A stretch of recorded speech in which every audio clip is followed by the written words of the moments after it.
Minister for Water and Irrigation.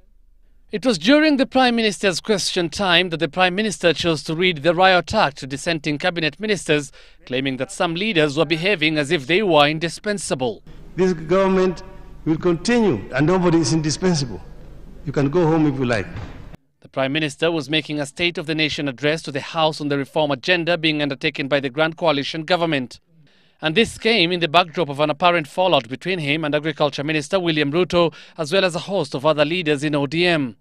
The daily fighting we have seen between members of the cabinet who constitute the Serena team, starting with him and the Minister for Agriculture, is undermining the process of keeping the reform momentum on course.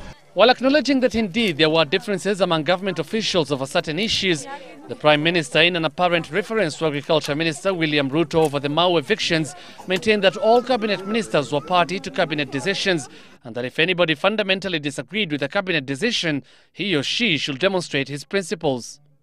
But Mr. Speaker, somebody who feels that he so fundamentally disagrees is even free to walk out and resign.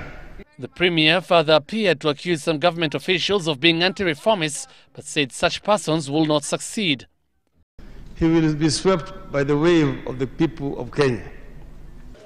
Raila maintained that all reforms as agreed under the National Peace Accord were being implemented, from the draft constitution to police, judicial and electoral reforms and the national land policy. And on trying suspects of post-poll chaos, the government undertook to cooperate fully with the ICC.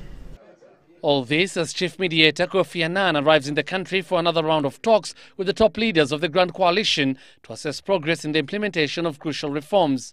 And in a well-choreographed move, US Secretary of State Hillary Clinton issued a statement today urging Kenyans to ensure a new constitution is enacted.